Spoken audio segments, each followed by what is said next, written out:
Eu desmaiei no trabalho, e quando os médicos chamaram meus pais, eles se recusaram, pois iam à festa da minha irmã.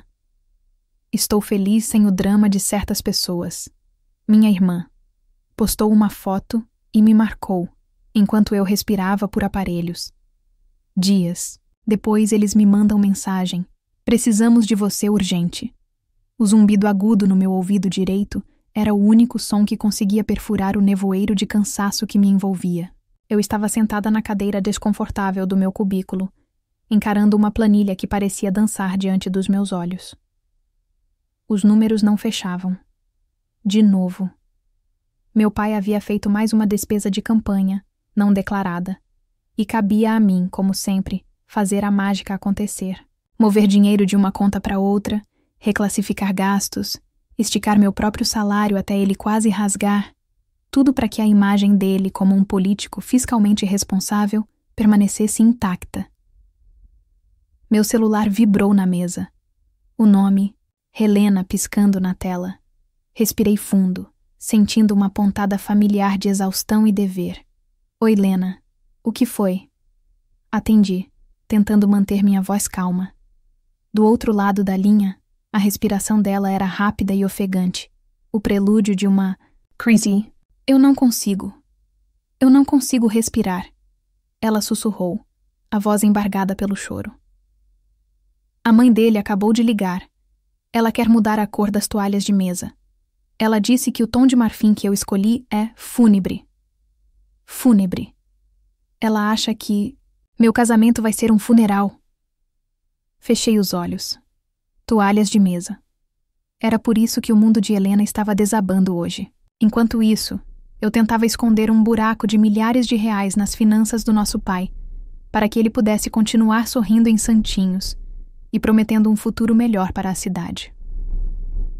Lena, respire fundo comigo, eu disse, no meu modo automático de gerenciamento de crises da Helena. Você se lembra do que a gente conversou? A cor das toalhas não define seu casamento. A mãe dele está apenas nervosa. Quer que tudo seja perfeito. Isso não é sobre você. Mas ela disse isso na frente do noivo, e ele não disse nada. Ele só ficou lá, olhando para o celular. Ele me odeia.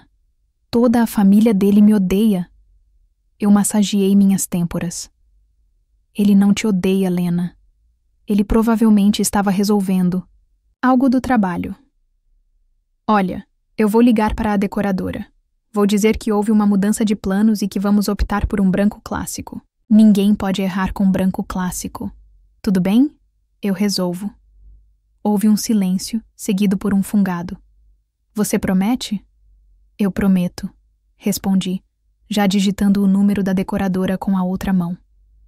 Agora vá lavar o rosto e tente não pensar mais nisso. Mamãe ficaria arrasada se seus olhos estivessem inchados para a prova do vestido amanhã. A menção da mamãe funcionou como um interruptor. A imagem era tudo. Helena concordou e desligou. Eu resolvi o problema das toalhas em menos de 2 minutos e voltei para a planilha que decidia o futuro político do meu pai. Essa era a minha vida. Eu era a engenheira de estruturas de uma casa de cartas.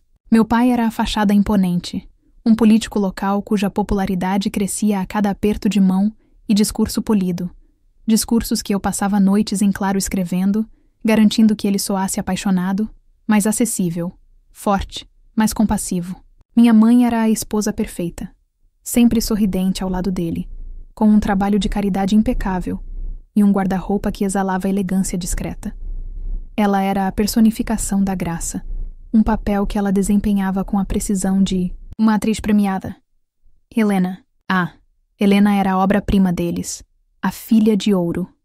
Linda, charmosa e, o mais importante, noiva do filho de um dos empresários mais influentes do estado. O noivado dela não era apenas uma união de amor. Era uma fusão de poder, a jogada final para consolidar o status da nossa família. O casamento era o evento social do ano, a coroação de todo o projeto familiar. Meu papel nisso tudo? Eu não era para ser vista. Eu era a equipe de bastidores, a eletricista, a roteirista, a contadora e a terapeuta não oficial. Meu trabalho era garantir que as luzes do palco principal nunca piscassem. Meu salário, ganho em um emprego que eu mal tinha tempo para me dedicar, de verdade, era quase que inteiramente desviado para cobrir os rombos do meu pai, os luxos da minha mãe ou os caprichos de Helena. Eu morava em um apartamento minúsculo, comia comida congelada na maioria das noites e usava as mesmas roupas há anos, enquanto eles viviam em um mundo de festas, jantares e aparências. Naquela noite, cheguei em casa e encontrei minha mãe revisando a lista de convidados da festa de noivado. Ela nem levantou o olhar. Querida, preciso que você ligue para o buffet amanhã. Seu pai decidiu convidar o secretário de obras e sua esposa. Veja se consegue encaixá-los na mesa 7, perto dos Martins, mas não perto demais dos Silvas. Mãe, a lista já foi fechada. Eles disseram que não podiam mais fazer alterações. Ela finalmente me olhou, um vinco de impaciência se formando entre suas sobrancelhas perfeitamente arqueadas. Então faça com que eles façam. Seu pai precisa do apoio do secretário. Isso é importante. Tudo bem, murmurei, sentindo meu corpo pesar 1 tonelada. Eu só queria tomar um banho e desmaiar na cama. Eu ligo amanhã. Ótimo. Ela voltou para sua lista. E Helena estava um pouco chateada hoje. A família do noivo pode ser um pouco exigente. Tente ficar de olho nela. Não podemos ter nenhum tipo de drama antes da festa. Eu era a guardiã do drama, a controladora de danos. Eu acenei com a cabeça e fui para o meu quarto, que mal parecia meu. Não havia nada de mim ali, apenas a exaustão. Sentei na beira da cama e senti meu coração acelerar. Não era ansiedade, era algo mais físico. Uma pressão no peito, uma falta de ar súbita, tontura. Ignorei. Era só o cansaço. Tinha que ser. Eu precisava aguentar firme só mais um pouco, só até a festa de noivado passar. Depois talvez eu pudesse respirar. Mas enquanto eu estava sentada ali, a verdade fria me atingiu. Eu não era uma pessoa. Eu era uma função. Uma ferramenta usada para manter a máquina da família perfeita funcionando. E eu sentia, bem no fundo da minha alma, que aquela máquina estava prestes a me esmagar. O dia seguinte no trabalho foi um borrão. Eu executei as tarefas no piloto automático, a conversa com minha mãe ecoando na minha cabeça. Não podemos ter nenhum tipo de drama. Minhas mãos tremiam enquanto eu tentava segurar a xícara de café. A pressão no meu peito da noite anterior não tinha desaparecido. Pelo contrário, parecia ter se instalado como um inquilino indesejado. Cada e-mail que chegava, cada toque do telefone, parecia um golpe físico. A planilha do meu pai ainda estava aberta na tela, os números vermelhos me encarando como olhos acusadores. Eu precisava fazer a ligação para o buffet. Precisava reescrever um parágrafo do discurso de um evento de caridade para minha mãe. Precisava responder a uma mensagem de Helena sobre qual sapato combinava mais com o vestido da festa. Meu celular vibrou. Era uma mensagem de Ricardo, meu noivo. Amor, não se atrase hoje. Seus pais fazem questão que a gente chegue cedo na festa da sua irmã. Beijos. Uma onda de tontura me atingiu. Ele também. Parte do espetáculo. Eu olhei para a mensagem, para a planilha, para a minha lista de tarefas que só continha as necessidades dos outros. E foi aí que aconteceu.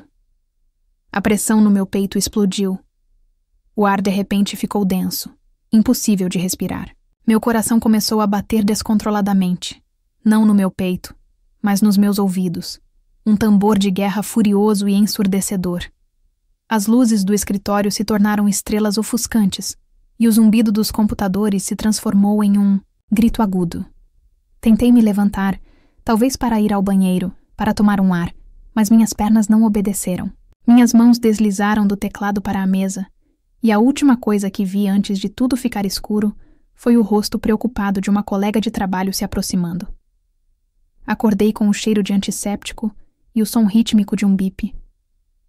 Uma luz suave filtrava pelas persianas de uma janela que não era a do meu quarto. Eu estava em uma cama de hospital, com um acesso intravenoso no dorso da minha mão. Minha cabeça estava pesada como se estivesse cheia de algodão. Um médico de aparência cansada entrou no quarto, sorrindo gentilmente. "Bem-vinda de volta", disse ele, olhando para uma prancheta.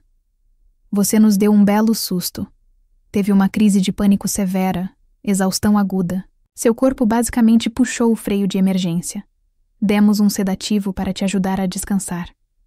Minha garganta estava seca. Minha família?" Consegui sussurrar. O médico hesitou, e sua expressão mudou de profissional para levemente desconfortável. "Sim, nós ligamos para o número de emergência que encontramos no seu celular. Um senhor que se identificou como seu pai." Um pingo de alívio percorreu meu corpo. Eles sabiam. Eles viriam. Ele disse que... Bem, o médico pigarreou. Ele disse que vocês tinham um evento familiar muito importante hoje, a festa de noivado da sua irmã, e que seria impossível para eles virem. Disse que era um evento crucial para a imagem da família e que ligaria mais tarde para saber notícias. Ele me olhou com uma compaixão que só um estranho poderia oferecer. "Sinto muito." As palavras dele pairaram no ar. Impossível. Crucial para a imagem da família. Não era uma desculpa. Era uma declaração de prioridades. Meu colapso, minha saúde, minha existência, era menos importante do que uma festa. O alívio que eu senti momentos antes se transformou em um gelo que começou nos meus pés e subiu lentamente, congelando tudo pelo caminho. Eu não chorei. Eu não gritei. Eu apenas fiquei ali, olhando para a parede branca, sentindo o efeito do sedativo lutar contra a clareza horrível daquele momento. Pensei em Ricardo. Ele devia estar a caminho. Ele viria. Ele não era como eles. Horas se passaram. A tarde deu lugar à noite. Nenhuma ligação. Nenhuma visita. Nenhuma mensagem. Uma enfermeira entrou e me trouxe uma bandeja com gelatina e um caldo ralo. Ela me entregou meu celular, que estava em um saco plástico com meus outros pertences. "Seus sinais vitais estão estáveis. O médico disse que você provavelmente terá alta amanhã de manhã." Ela disse com um sorriso gentil e me deixou sozinha novamente. Liguei a tela do celular com os dedos trêmulos. Nenhuma chamada perdida dos meus pais ou de Ricardo. Apenas algumas mensagens de colegas de trabalho perguntando se eu estava bem. E então, uma notificação apareceu. Uma notificação que mudaria tudo. "Helena marcou você em uma foto." Meu polegar se moveu quase por vontade própria. O aplicativo se abriu e a foto carregou. Lá estavam eles. Em pé, em um salão luxuosamente decorado, com lustres de cristal brilhando acima deles. Meu pai, com seu sorriso de político, segurando uma taça de champanhe. Minha mãe, deslumbrante em um vestido de seda azul, o retrato da felicidade materna. Helena, no centro de tudo, radiante, com os braços entrelaçados com seu noivo. E ao lado dela, sorrindo para a câmera como se nada no mundo estivesse errado, estava Ricardo. Meu noivo, com o braço dele casualmente repousado nas costas da minha irmã. Todos eles brindavam, felizes, perfeitos, e então eu li a legenda, as palavras digitadas sob a imagem brilhante. Uma noite perfeita, feliz sem o drama de certas pessoas. E lá estava a marcação. Meu nome, ligado àquela frase, para que todos vissem. Eu não era apenas esquecida. Eu era o drama. O obstáculo. Para a noite perfeita deles. Meu corpo desmaiando no chão do escritório. Minha respiração falhando. Meu coração quase saindo pela boca. Tudo isso foi reduzido a um drama inconveniente. Um espetáculo que eles estavam felizes em evitar. A marcação não foi um acidente. Foi uma punhalada. Foi uma mensagem deliberada, cruel e clara, para mim e para quem mais visse. Eu não fazia parte daquela imagem perfeita. Eu era a sujeira que eles varreram para debaixo do tapete antes de receber as visitas. Naquele quarto de hospital estéril, ao som do bip constante do monitor cardíaco que media minha vida solitária, algo dentro de mim se partiu. Não, se partiu. Se desintegrou. Toda a lealdade cega, todo o sacrifício silencioso, todo o amor incondicional que eu sentia por eles, tudo virou pó. A garota que faria qualquer coisa para proteger sua família morreu naquela cama. No lugar dela, nasceu uma clareza fria, cortante como um caco de vidro. Eles não me viam como filha, ou irmã, ou noiva. Eles me viam como uma ferramenta que havia quebrado e sido descartada. E olhando para a foto deles, sorrindo sem mim, eu finalmente entendi. Ferramentas não sentem. E a partir daquele momento, eu também não sentiria. Pelo menos, não por eles. Receber alta do hospital foi como respirar pela primeira vez depois de quase se afogar. O ar lá fora parecia mais limpo, o sol mais brilhante. Era o mesmo mundo de antes, mas eu era uma pessoa diferente nele. A primeira coisa que fiz quando cheguei ao meu pequeno apartamento não foi chorar ou me desesperar. Foi pegar meu celular, abrir minha lista de contatos e, com uma calma que me surpreendeu, bloquear 4 números: pai, mãe, Helena e Ricardo. Um por um, o polegar pressionando a tela, cada toque era um elo de uma corrente se partindo. Antes de o último bloqueio se confirmar, vi as mensagens que haviam chegado enquanto eu estava sedada. Minha mãe. O médico disse que você está bem. Descanse. Não se preocupe conosco. A festa foi um sucesso. Ricardo. Fiquei sabendo do seu problema. Foi uma noite complicada. Precisamos conversar quando as coisas se acalmarem. Nenhuma pergunta sobre como eu estava. Nenhuma palavra de desculpa. Meu colapso era um problema. A festa deles, um sucesso. Apenas fatos, desprovidos de qualquer calor. Aquilo apenas solidificou minha decisão. O silêncio era a minha única resposta. A semana que se seguiu foi uma revelação. Sem o peso constante da minha família nos meus ombros, eu comecei a me redescobrir. Eu dormi 8 horas seguidas pela primeira vez em anos. Eu comprei mantimentos e cozinhei uma refeição de verdade, em vez de comer uma barra de cereal sobre a pia. Sentei-me em um parque perto do meu prédio e li um livro por 2 horas, sem interrupções, sem telefonemas de pânico sobre toalhas de mesa. Eu percebi o quão encolhida eu vivia, sempre pronta para a próxima crise, para o próximo incêndio, que eu teria que apagar. Pela primeira vez não havia fogo. Havia apenas paz. Uma paz frágil, mas minha. Eu ignorei os e-mails do trabalho, pedi uma licença médica e me concentrei em uma única coisa: respirar. Exatamente 1 semana depois, a paz foi estilhaçada. Eu estava regando uma samambaia que havia comprado por impulso quando meu celular, conectado ao Wi-Fi, começou a vibrar sem parar. Eram notificações de aplicativos de mensagens, e-mails, até mesmo tentativas de chamadas de vídeo. A barragem era tão intensa que o aparelho esquentou na minha mão. A curiosidade venceu a cautela. Desbloqueei temporariamente o número do meu pai. Instantaneamente, uma torrente de mensagens invadiu minha tela. Ligue para mim agora. Onde você está? Isso é uma emergência familiar. Helena arruinou tudo. Tudo. A família do noivo cancelou a reunião de hoje. Sua mãe não para de chorar. E então, a última, em letras maiúsculas. Precisamos de você urgente. Eu li as mensagens sem sentir nada.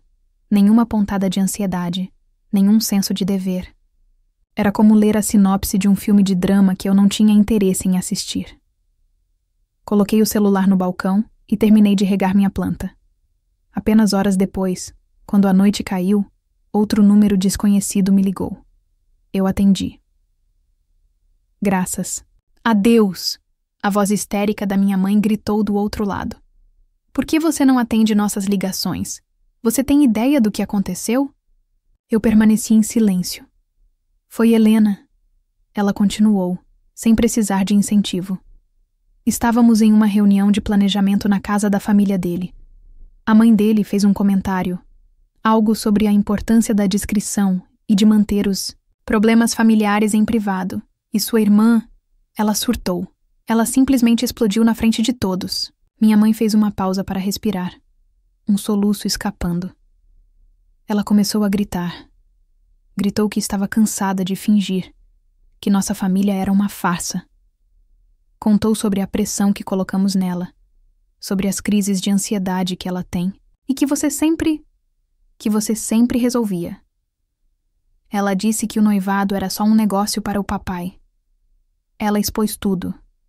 As finanças, as mentiras, tudo.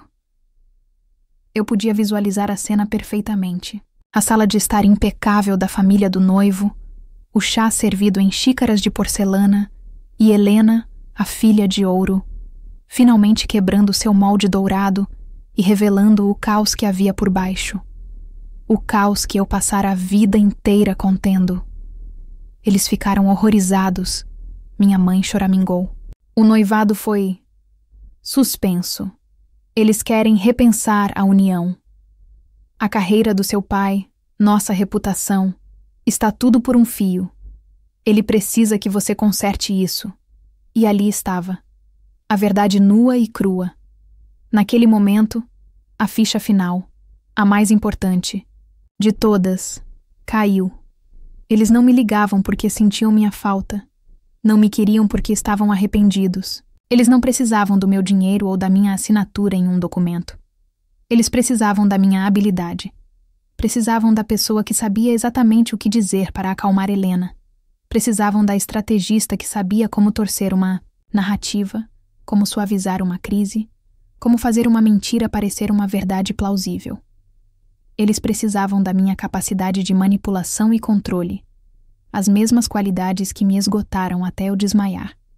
A problemática, a fonte do drama, era a única que poderia limpar a bagunça que a perfeição deles havia criado. Seu pai quer se encontrar, disse minha mãe, sua voz agora mais firme, como se estivesse me dando uma ordem. Amanhã, naquele restaurante perto do escritório dele. Esteja lá. Precisamos de um plano para convencer o rapaz a voltar e para salvar o nome da nossa família. Eu olhei pela janela do meu apartamento para as luzes da cidade. Eu não era mais uma peça no jogo deles. Eu era o próprio tabuleiro. Tudo bem, eu disse, minha voz soando fria e desconhecida até para mim. Eu estarei lá. Desliguei antes que ela pudesse dizer outra palavra. Eles me esperariam com um roteiro, prontos para me usar mais uma vez. Mal sabiam eles que, desta vez, eu estava indo para a reunião com um roteiro meu. Entrei no restaurante e os vi sentados em uma mesa nos fundos, um trio de estátuas nervosas. Meu pai não parava de ajeitar a gravata, que já estava perfeitamente alinhada. Minha mãe torcia um guardanapo de linho nas mãos, seu rosto uma máscara de ansiedade mal disfarçada, e Helena olhava para o prato vazio, pálida e encolhida, a personificação da derrota. Pela primeira vez na vida, eu não senti uma pontada de pena ou o impulso de consertar. Senti apenas uma distância tranquila. Eu me aproximei da mesa e me sentei, e o simples ato de eu não parecer quebrada pareceu desarmá-los completamente. Meu pai limpou a garganta, assumindo o controle como sempre fazia. Filha, ele começou, com uma voz que tentava ser paternal e arrependida, mas que soava oca. Nós erramos. Estávamos sob uma pressão tremenda com a festa e não pensamos direito. Nós sentimos muito. Minha mãe acenou com a cabeça, forçando um sorriso trêmulo. Sentimos sua falta. Precisamos de você. Nós somos uma família. Era o roteiro que eu esperava. O pedido de desculpas superficial, a declaração de família como uma arma para me puxar de volta. Eles estavam prestes a me dar as ordens. Ligue para o rapaz, convença-o. Escreva uma desculpa pública para Helena assinar. Faça a sua mágica. Eu levantei minha mão, um gesto pequeno, mas que o silenciou imediatamente. Eu não vim aqui para ouvir desculpas, eu disse, minha voz calma e firme. Eu vim para contar uma coisa. Eles se entreolharam, confusos. A dinâmica havia mudado. Eu não estava reagindo, estava agindo. Enquanto eu estava no hospital, continuei, olhando diretamente para o meu pai. Eu recebi uma ligação interessante.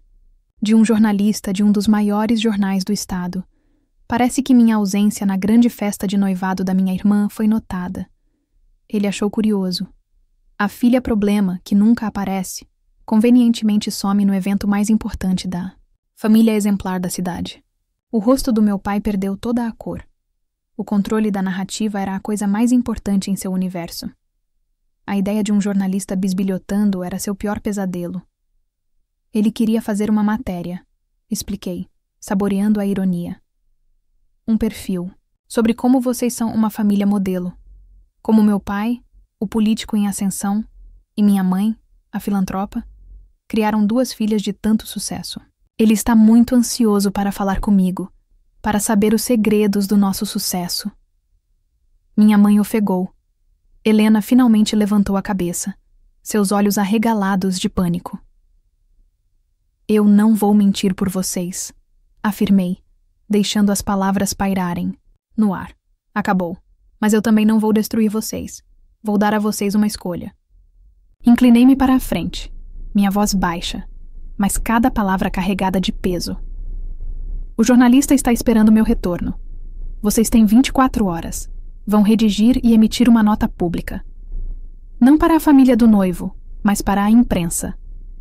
Uma nota honesta. Vão falar sobre a pressão para manter as aparências na vida pública. Vão admitir que Helena está passando por um esgotamento causado por essa pressão e que, como família, vocês falharam em apoiá-la adequadamente. Vocês vão transformar essa crise em uma história de conscientização sobre saúde mental. Vocês vão controlar a história, mas vão usar a verdade. Eu fiz uma pausa, olhando para cada um deles. O choque em seus rostos era a minha resposta. Se não o fizerem, concluí. Se até amanhã, neste mesmo horário, essa nota não for pública, eu simplesmente vou atender a ligação dele e vou contar a minha versão.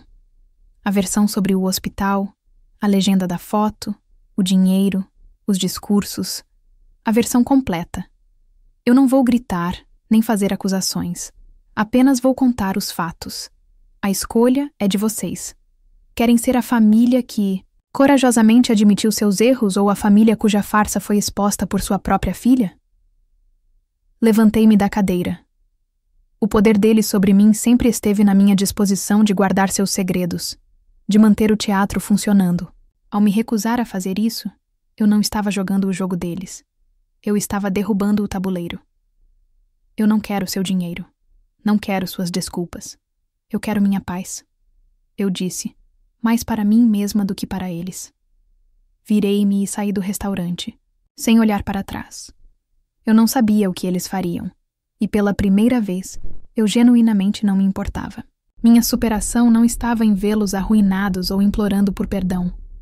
Estava na caminhada para fora daquele restaurante, sentindo o sol no meu rosto. Estava na compreensão de que, ao entregar a eles a responsabilidade por sua própria narrativa, eu finalmente me libertei da minha. Eles poderiam escolher a verdade ou a exposição, mas qualquer que fosse o caminho, a cortina do teatro deles estava caindo. E eu finalmente estava livre. Eu não era mais a guardiã dos segredos deles. Eu era, enfim, a autora da minha própria história. E ela começava agora, com uma página em branco e uma sensação de paz que valia mais do que qualquer acerto de contas.